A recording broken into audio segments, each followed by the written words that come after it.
پاکستان میں بڑی بڑی تبدیلیوں کے دن آ گئے ہیں۔ آئندہ چند ہفتے 3 سے 4 ہفتے اس سلسلے میں بہت اہم ہوں گے۔ پاکستان میں بہت اہم اپوائنٹمنٹس خالی ہو رہی ہیں اور آئندہ 4 ہفتوں میں پاکستان میں ان اعلیٰ ترین سرکاری عہدوں پر تعیناتی ہوگی۔ 3 اہم شخصیات تبدیل ہو جائیں گی، جن میں سب سے پہلے chairman joint chief of staff committee general Zubair Mahmood Hayat ہیں۔ دوسرے نمبر پر chief election commissioner of Pakistan جناب جسٹس ریٹائرڈ سردار رضا خان اور پھر چیف جسٹس آف پاکستان جناب جسٹس آصف سعید کھوسہ شامل ہیں۔ اس مہینے کے آخر میں army chief general Qamar Javed Bajwa بھی اپنے عہدے کے دوسرے ٹینیور کا باقاعدہ آغاز کر دیں گے۔ تینوں مسلح افواج کے سربراہ chairman joint chief of staff committee general Zubair Mahmood Hayat اگلے ہفتے یعنی 28 نومبر کو اپنے عہدے کی مدت مکمل کریں گے، جس کے بعد وہ سبکدوش ہو جائیں گے۔ پاک فوج کے کسی لیفٹیننٹ جنرل کو پہلے 4 اسٹار جنرل کے طور پر ترقی دینی ہوگی اور اسی حوالے سے یہ فیصلہ وزیر اعظم عمران خان کو کرنا ہے، جنہوں نے اس سے پہلے فیصلہ کیا تھا۔ آج کے general Qamar Javed Bajwa chief of army staff کی حیثیت سے ایک اور مدت پوری کریں گے، جس کو بہت سراہا گیا تھا، جس کو بہت ویلکم کیا گیا تھا۔ اب انہیں دوسرے 4 اسٹار جنرل کی تعیناتی کرنی ہے، یعنی chairman joint chief of staff کی۔ اس وقت پاک فوج میں سینیورٹی کے اعتبار سے اسٹریٹجک پلان ڈویژن فورس کے سربراہ lieutenant general Sarfraz Sattar, chief of general staff lieutenant general Nadeem Raza اور corps commander Karachi lieutenant general Humayun Aziz senior ترین افسران میں شامل ہیں۔ یہ وزیر اعظم کی اپنی ثوابدید ہے کہ وہ سینئر ترین کو یا سینئر ترین افسران میں سے کسی کو بھی chairman joint chief of staff committee تعینات کر سکتا ہے۔ Chief election commissioner justice retired سردار رضا خان 6 دسمبر کو اپنے عہدے کی مدت مکمل کر رہے ہیں اور اس طرح سے ایک بہت اہم آئینی عہدہ خالی ہو جائے گا۔ بلوچستان اور سندھ کے صوبائی الیکشن کمشنرز کی ریٹائرمنٹ کی وجہ سے الیکشن کمیشن پہلے ہی اس سال جنوری سے نامکمل ہے۔ 2 ہفتے بعد الیکشن کمیشن اپنے سربراہ سے بھی محروم ہو جائے گا۔ دلچسپ بات یہ ہے کہ چیف الیکشن کمشنر کی تقرری کے لیے وزیر اعظم عمران خان اور اپوزیشن لیڈر شہباز شریف میں مشاورت لازمی ہے، لیکن شہباز شریف صاحب اس موقع پہ خیال یہی ہے کہ موجود نہیں ہوں گے۔ وہ اپنے بھائی کے علاج کے سلسلے میں لندن میں یا US کے اندر موجود ہوں گے اور اس طرح سے خیال یہی ہے کہ یہ آئینی عہدہ کچھ عرصے شاید خالی رہے، جو کہ ایک بہت بڑا ویکیوم ہوگا پاکستان میں جمہوریت کے تسلسل کے حوالے سے، کیونکہ الیکشن کمیشن آف پاکستان ماہرین کہتے ہیں چیف الیکشن کمشنر کی عدم موجودگی 2 الیکشن کمشنرز کی عدم موجودگی کے بعد عملاً غیر فعال ہو جائے گا۔ اسی دوران ایک اور اہم عہدہ خالی ہوگا جب چیف جسٹس آف پاکستان جناب جسٹس آصف سعید کھوسہ 20 دسمبر کو اپنی مدت پوری کر لیں گے اور اگلے دن سے سپریم کورٹ کے سینئر ترین جج جناب justice Gulzar Ahmed chief justice of Pakistan کا منصب سنبھالیں گے اور 1 فروری 2022 یعنی 25 مہینے تک چیف جسٹس کے عہدے پہ فائز رہیں گے۔ یہاں پہ پریڈکٹیبلٹی موجود ہے، ہمیں پتہ ہے کہ کون سی شخصیت جو ہے وہ چیف جسٹس آف پاکستان بنے گی اور کب تک وہ اس عہدے پہ قائم رہیں گی، اس لیے اس معاملے میں کوئی ابہام موجود نہیں ہے، یہاں پہ سرٹینٹی موجود ہے۔ تحریک انصاف کے اراکین اسمبلی نے حالیہ مہینوں میں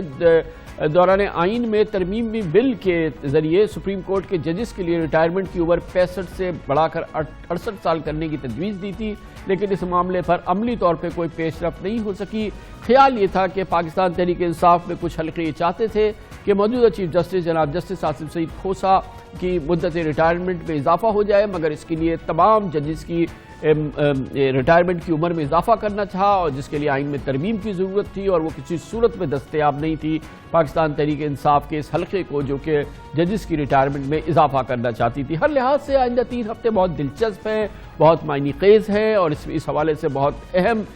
یہ پوسٹنگز ہیں جو کہ ہونی ہے۔ اس موضوع پہ بات کرتے ہیں پاکستان کے نامور سینئر صحافی انویسٹیگیٹو جرنلسٹ ہیں جناب انصار عباسی ہمارے ساتھ موجود ہیں۔ بہت بہت شکریہ بھائی صاحب، بہت اہم مہینہ ہے۔ آئندہ اب سے لے کے اگلے 4 ہفتوں تک صرف ایک معاملے میں ہمیں سرٹینٹی ہے کہ justice Gulzar Ahmed chief justice of Pakistan ہو جائیں گے انشاءاللہ دسمبر کے آخری ہفتے میں۔ باقی جگہ چیئرمین جوائنٹ چیف اسٹاف اور چیف الیکشن کمشنر، یہ ہمارے ہاں اس میں ایک ابہام، ایک تو وہ تو ثوابدید ہے پرائم منسٹر کی کہ وہ chairman joint chief of staff اہم جو سینئر ترین جنرلز ہیں ان میں سے کس کو بنائے، اور دوسری چیز یہ ہے کہ جو چیف الیکشن کمشنر کا معاملہ ہے اس میں جس طرح کا آئین میں جو طریقہ کار تجویز کیا گیا ہے وہ تو ایک بڑا تعطل کا شکار نظر آتا ہے۔ جی بالکل آپ نے صحیح فرمایا کامران صاحب، اور جہاں تک چیف الیکشن کمشنر کی تعیناتی کا مسئلہ ہے اس میں تو آپ کو پتہ ہے کہ چونکہ 2 ممبرس بھی آلریڈی اپوائنٹ ہونے ہیں جن کو جن کی اپوائنٹمنٹس کو ناک ڈاؤن کر دیا تھا اسلام آباد ہائی کورٹ نے، اور پھر یہ ڈائریکشن دی تھی کہ بیفور 7 دسمبر جب یہ ریٹائر ہو رہے ہیں چیف الیکشن کمشنر، تاکہ ان کی بھی تعیناتی سے پہلے انہوں نے چیئرمین سینٹ اور اسپیکر نیشنل اسمبلی کو ان کو کہا تھا کہ یہ فیسیلیٹیٹ کریں. اور مجھے لگ ایسا رہا ہے جیسے آپ نے کہا کہ شہباز شریف صاحب چونکہ اب وہ ملک سے باہر چلے گئے ہیں، سو لگ ایسے رہا ہے کہ اپوائنٹمنٹس یہ تینوں نہیں ہوں گی جس سے کم از کم چیف الیکشن کمشنر یا election commission of Pakistan total dysfunctional ہو جائے گا. اور یہ کب تک پھر فنکشنل ہوتا ہے اس کا بھی پتہ نہیں. یہ تو ہے ایک بات دیکھنے کی ہے، لیکن ادروائز جو اپوائنٹمنٹس ہیں سپریم کورٹ آف پاکستان کی وہ بڑی ظاہر ہے اس میں چونکہ سینیورٹی کے بیسس کے اوپر ہوگی. وہ جس طرح آپ بتا رہے ہیں کہ ظاہر ہے گلزار صاحب، جسٹس گلزار صاحب ہی would be the chief justice of Pakistan. اور جہاں تک ملٹری کی ٹاپ اپوائنٹمنٹس ہیں ان میں وہی 3 لوگ جن کا آپ نے نام لیا ہے وہ موسٹ پروبیبلی ان میں سے، بیکاز پہلے تو ہے نیوی اور ایئر فورس کی بھی کنسیڈریشن ہوا کرتی تھی، لیکن کافی عرصے سے وہ اپوائنٹمنٹس نہیں ہو رہی بیکاز یہ بھی اپوائنٹمنٹ ملٹری کو ہی، پاکستان آرمی کے ہی سینئر کسی جنرل کو دی جاتی ہے. تو اس لحاظ سے دیکھیں ادروائز کوئی دوسرا ملک ہو تو یہ سب اپوائنٹمنٹ سے بالکل نارمل ہوتی ہیں، لیکن پاکستان کا چونکہ ایک خاص بیک گراؤنڈ ہے، ہمارا ایک ماضی ہے، اور کسی نہ کسی طریقے سے یہ جو تینوں آپ جن الیکشن کمیشن کی جو بات کی آپ نے، یا کورٹ کی، جوڈیشری یا سپریم کورٹ کی بات کی، یا ملٹری کی جو ٹاپ اپوائنٹمنٹس ہیں، ان کا ماضی ہمارا آپ بھرا پڑا ہے کہ کسی نہ کسی طریقے سے سیاسی معاملات میں جو ان کا رول رہا ہے، پازیٹیو اور نیگیٹو رادر جو کنٹروورشل رول رہا ہے، اس کی وجہ سے پاکستان میں بہت زیادہ ان معاملات میں دلچسپی پائی جاتی ہے. اور اسی وجہ سے یہ مہینہ جس طرح آپ نے خود فرمایا کہ یہ مہینہ بہت اہم ہے کہ کس قسم کی اپوائنٹمنٹس ہوتی ہیں. ویسے یہ بڑا ایک اچھا ایک ہمارا یہ ٹائم ٹیبل بن گیا تھا کہ نومبر دسمبر کے مہینے میں یہ تمام مدتیں پوری ہوتی ہیں، اور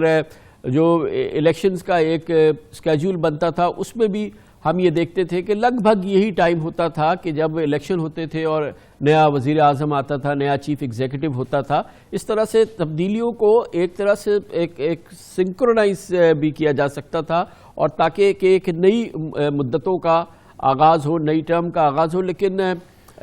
سلسلہ تو ابھی موجود ہے، لیکن واضح طور پہ لگتا ہے کہ الیکشن کمشنر کی تعیناتی تو نہیں ہوگی.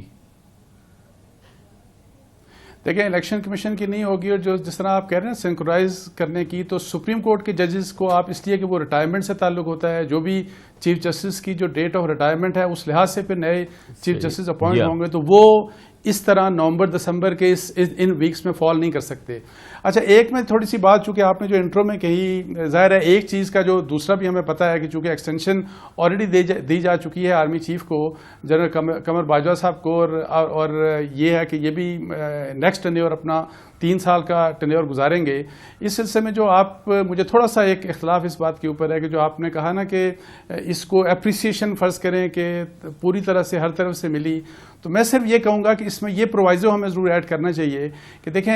ہمیں ایکسٹینشنز اور ہمیں ری امپلائمنٹس، اور خاص طور پہ ایسے انسٹیٹیوشنز جو کہ institutions as such as institution جو بڑے افیکٹو ہوتے ہیں، اور ان کی سب سے بڑی اسٹرینتھ یہ ہوتی ہے کہ وہ افراد کے اوپر نہیں بلکہ اداروں کے اوپر، اس ادارے کی جو اسٹرینتھ ہوتی ہے وہ کلیکٹیو جو پرسنل اس کے ہوتے ہیں اس کی وجہ سے ہوتی ہے. تو اس میں میرا صرف یہ ہے کہ میری ذاتی رائے میں ہمیں کوشش یہ کرنی چاہیے کہ جس طرح جتنا بھی پاسبل ہو کہ ایکسٹینشنز کو اگنور کیا جائے، اوائڈ کیا جائے، بیکاز ایکسٹینشن سے میں چونکہ سول بیوروکریسی کے اوپر میں نے بڑا کام کیا ہے کہ ایکسٹینشنز اور ری امپلائمنٹ سے لیکن آپ کسی فرد کو تو آپ ظاہر میں آپ کی گفتگو بالکل سمجھ رہا ہوں، لیکن میں گزارش کرنا چاہوں گا کہ یہ جیسے اسپیسیفک معاملہ ہے، اس کے اندر ہمیں یہ دیکھنا ہوگا کہ اس کی ٹائمنگ بڑی امپورٹنٹ ہے. یہ عمران خان حکومت جو ہے یہ بہت ہی لمیٹڈ اکثریت کے ساتھ حکومت کر رہی ہے، بہت ہی مشکل صورتحال سے گزر رہی ہے. اور یہ اور آپ جانتے ہیں کہ جمہوری حکومت میں وہ قوت نہیں ہوتی جو بڑے دور رس فیصلے، مثال کے طور پہ اس وقت پاکستان پہ FATF کی تلوار لٹک رہی ہے کہ اس کے فیصلوں پہ عمل درآمد کر سکے، آپ کو اکانومی کو ڈاکیومنٹ کرنا ہے وہ کر سکے. یہ تمام چیزیں جو ہوتی ہیں اس کو سنکرونائز کرنا ہوتا ہے ہمیں تمام انسٹیٹیوشنز کے ساتھ، اور پھر وہ سوچ کا تسلسل اور خیالات کا تسلسل اور پھر پالیسی کا تسلسل اور پھر ایک فکر کا تسلسل وہ ضروری ہے. یہ آپ کو پتہ ہے کہ جب قیادت کی تبدیلی ہوتی ہے تو اس میں بڑی میسو چینجز آتی ہیں، اور وہ پھر جو ہے وہ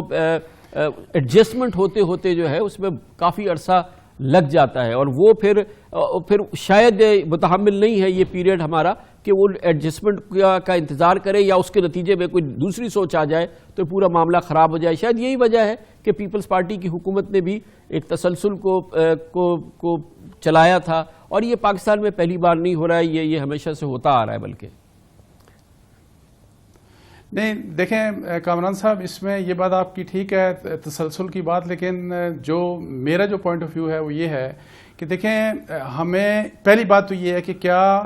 کسی فرد کے اوپر ڈپینڈنس ہونی چاہیے یا انسٹیٹیوشن کے اوپر، نمبر ایک بات. دوسری بات یہ جو ہمیں ایک چیز سے کم از کم ضرور سیکھنا چاہیے کہ، اور یہ بات کہ ٹھیک ہے اس وقت عمران خان صاحب کی گورنمنٹ کو ایک ایڈوانٹیج ہے کہ کم از کم وہ ان کو فل ایک سپورٹ حاصل ہے ہماری پاکستان آرمی کی اسٹیبلشمنٹ کی. اب دیکھیں بات یہ ہے کہ یہ سپورٹ تو ہر سویلین گورنمنٹ کو ہمیشہ فراہم رہنی چاہیے.